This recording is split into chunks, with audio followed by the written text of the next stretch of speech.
एक छोटा सा जीवन है मानव का, और उस मानव के जीवन में ऐसे बहुत सारे क्रम होते हैं जिन क्रमों के कारणवश मनुष्य परमात्मा से दूर होता चले जाता। मन दृढ़ी है, ऐसा नहीं कि मन दृढ़ी नहीं होता है। संसार में जितने मानव जन्मने हैं, जितने मानवों का जन्म होता है, जितने मनुष्य जन्म लेते हैं, उनको मन से भगवान दृढ़ी बनाकर भेजता है। पर व्यक्ति कानों से दृढ़ी नहीं हो पाता।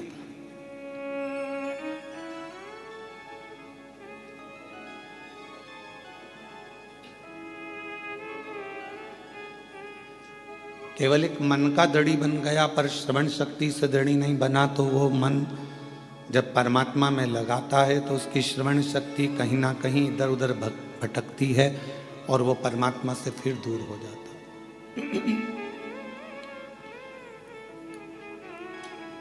परमात्मा से दूर होने का कारण ही हमारी कहीं ना कहीं मन को भटकाने का क्रम ये कान कर जाते हैं। जैसे कई माताएं नियम बना लेती हैं, कई भाई नियम बना लेते हैं कि मैं शंकर भगवान को भजूंगा, मैं शिव जी को एक लोटा जल चढ़ाऊंगा, मैं शंकर भगवान का स्मरण करूंगा, मैं शिव के मंदिर जाऊंगा, शिव को भजूंगा, बेलपत्र का श्रृंगार करूंगा, शिव जी को चंदन अगर तगर से श्रृंगारित करूंगा। ये मन में उसने एक भाव बना, मन से वो दृढ़ी बन गया। पर मालूम पड़ा फिर किसी ने पूजन करते करते, भजन करते करते 1.5 महीना, 2 महीना, 3 महीना निकला और किसी ने तुम्हारे कानों में आकर कह दिया शिव जी को जल चढ़ाने से क्या होता है।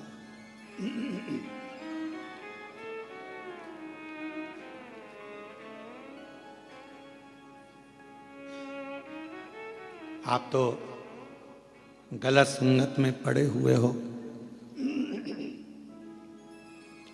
गलत विचारों में पड़े हुए हो, गलत संगत में पड़े हुए हो, गलत भाव में पड़े हुए हो, तो शिव कैसे रीझेंगे।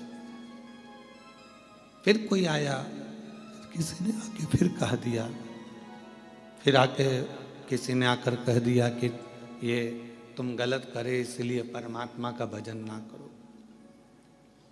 कानों में शब्द पढ़ते जाते हैं और मन भटकता जाता।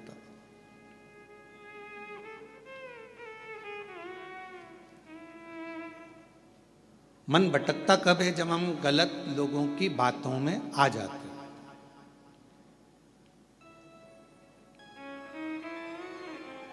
हम गलत विचारों में जब पढ़ने लगते हैं, गलत सोचने लगते हैं, गलत सुनने लगते हैं, गलत श्रवण करने लगते हैं, गलत सुनने लगते हैं, गलत लोगों की संगत में आकर, गलत लोगों के विचारों में आकर हम परमात्मा की शरणागति छोड़ देते हैं। भगवान का भजन, भगवान की भक्ति हम छोड़ देते। प्रभु मिलन में सुख है और प्रभु बिछड़न में दुख। जितना हम परमात्मा के करीब में जाते जाते हैं, उतना उतना हमारे जीवन में लोग कहते हैं हम भगवान का इतना भजन करते हैं, हम इतना स्मरण करते हैं, हम इतनी पूजन करते हैं, हम इतनी आराधना करते हैं, हम इतना मंत्र जाप करते हैं, नाम जाप करते हैं, उसके बाद भी हमारी जिंदगी में दुख क्यों आता है। समझदार, कपड़े को यदि साफ करना है तो उसमें सोडा डालना पड़ेगा, सर्फ डालना पड़ेगा, साबुन लगाना पड़ेगा और कपड़े को अच्छा जम जम के खंगालना पड़ेगा, निचोड़ना पड़ेगा। खंगालोगे, धोगे, पटकोगे, आड़ा टेढ़ा, साबुन, फिर गर्म पानी, फिर सोडा, फिर वापस सरफ और साबुन बार बार लगाओगे, पटकोगे, पछाड़ोगे, तब जाकर वो कपड़ा थोड़ा उज्जवल हो पाएगा। तो आप ये ना सोचें कि भगवान, हम भजन करते हैं, हम कीर्तन करते हैं, हम मंत्र जाप करते हैं, हम माला जाप करते हैं, हम पूजन करते हैं और भगवान हमको ही दुख क्यों दे रहा है। भगवान चाहता है कि तुझे इतना पवित्र कर दूंगा धो धो कर कि फिर संसार सागर में तेरा जन्म नहीं होगा। तू मेरा हो जाएगा और मैं तेरा हो जाऊंगा। तू मेरा हो जाएगा और मैं तेरा हो जाऊंगा। तू भटकेगा नहीं फिर। और मैंने तेरे ही भरोसे बाबा, तेरे ही भरोसे हवा बिच उड़ती जावांगी।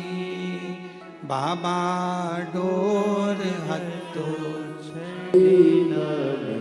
कटी जावांगी।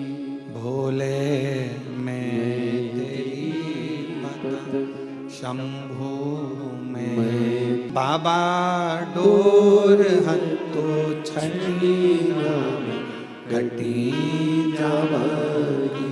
भोले मैं तेरी पतंग। अर्थात परमात्मा यदि थोड़ा दुख दे, परमात्मा थोड़ी तकलीफ दे, परमात्मा थोड़ा कष्ट दे, परमात्मा अगर थोड़ी सी दुख दे रहा है, तकलीफ दे रहा है, कष्ट दे रहा है, तो आप भटको मत।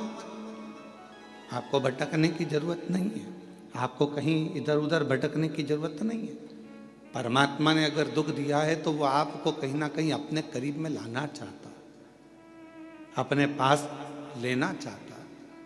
हम क्यों भटके? महाराज कश्यप ऋषि की एक कथा आती है।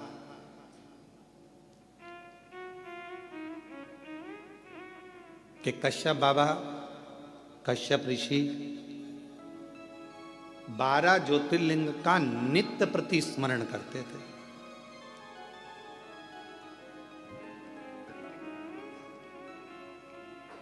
श्राद्ध पक्ष की कथा है, थोड़ा सावधानी से सुनिएगा।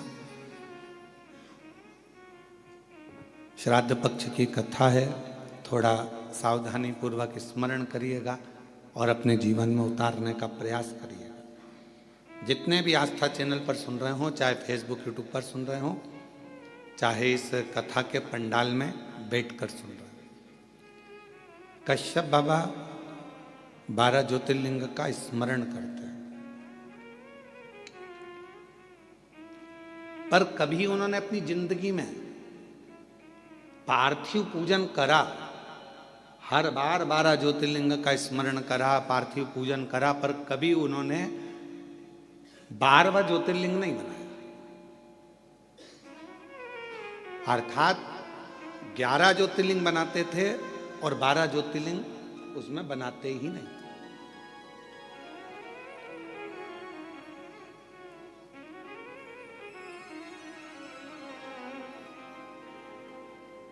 एक दिन देवऋषि नारद निकलकर जा रहे थे।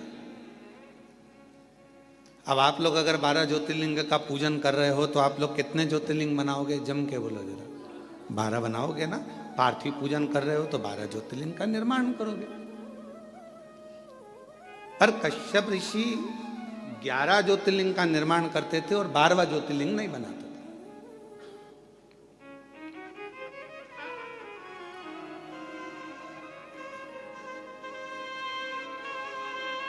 देवऋषि नारद का आगमन हुआ और देवऋषि नारद का आगमन हुआ और देवऋषि नारद ने आकर पूछा कि कश्यप बाबा एक बात बताओ, आप जो ये ज्योतिर्लिंग का निर्माण करते हो, ज्योतिर्लिंग बनाते हो, तो इसमें 11 ज्योतिर्लिंग बनाते हो, 12वां ज्योतिर्लिंग क्यों नहीं बनाते?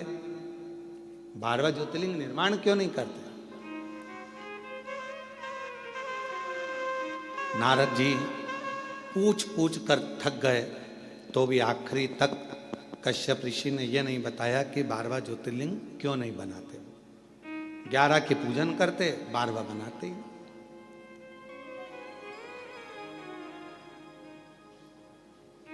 अब समय बीता,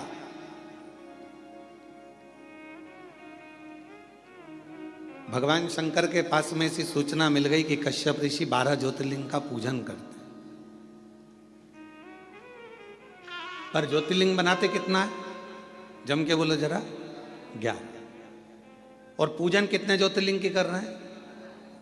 अच्छे से बोलो, आवाज नहीं आई। 12 ज्योतिर्लिंग। तो जब 11 ज्योतिर्लिंग का आराधना कर रहे हैं, 11 ज्योतिर्लिंग का निर्माण कर रहे हैं, तो 12 ज्योतिर्लिंग का पूजन का फल कैसे मिले?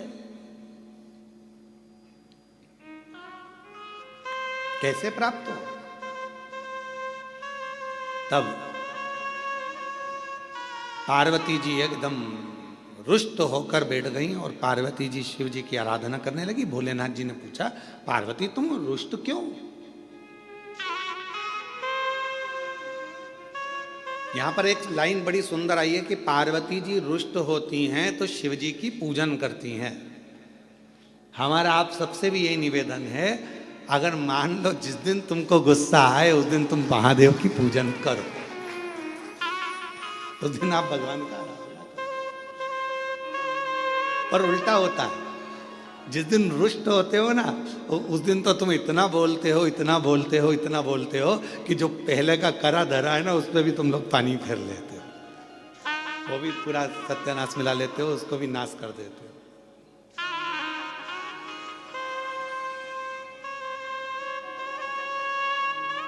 पार्वती जी अगर थोड़ी सी रुष्ट हुई हैं, और माँ पार्वती जी अगर रुष्ट हुई हैं, तो वो शिव जी की आराधना कर रही हैं, शंकर जी की आराधना कर रही हैं।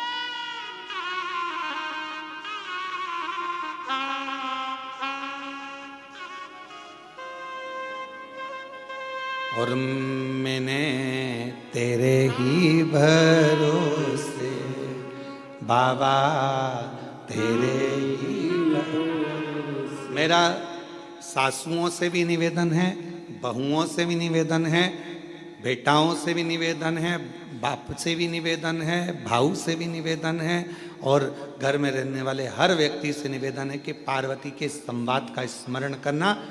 जब क्रोध आए कुछ नहीं करना, मुख चुप करना, एक लोटा जल उठाना और ले जाके देव अधिदेव महादेव पर चढ़ाना प्रारंभ करना।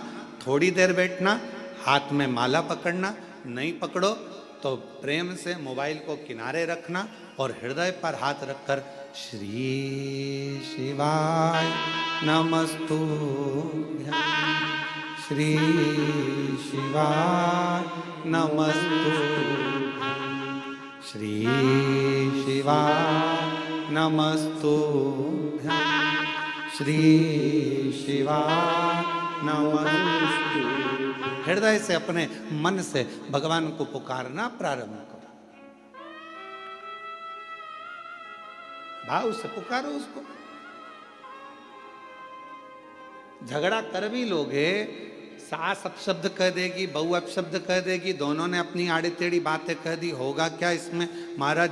इसमें एक दूसरे से संबंध दूर बनते चले जाएंगे, टूटते चले जाएंगे। इसलिए जितना मौन रहोगे, शांत रहोगे, उतने अपने जीवन का आनंद पाओ, उतने अपने जीवन को प्रसन्नता के भाव में लेकर जाओ।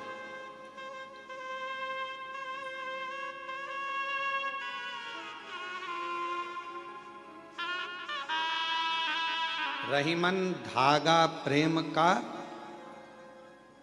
टूटे गांठ पड़ जाए।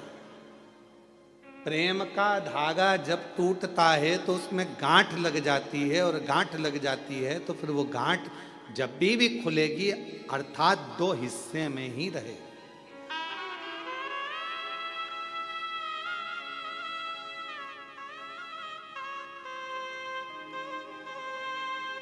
गन्ने का रस पिया है?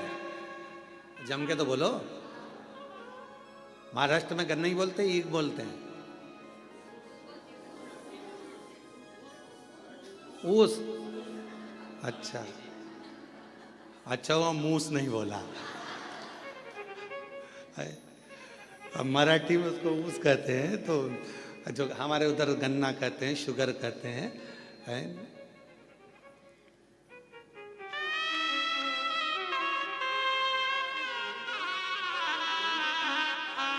जो गन्ना होता है, उस गन्ने में थोड़ा थोड़ा दूर पे एक एक गांठ रहती है। गन्ने के पूरे भाग में मिठास होता है, पर जहां गांठ होती है ना उसकी, उसमें मिठास नहीं होता, उसमें रस नहीं होता।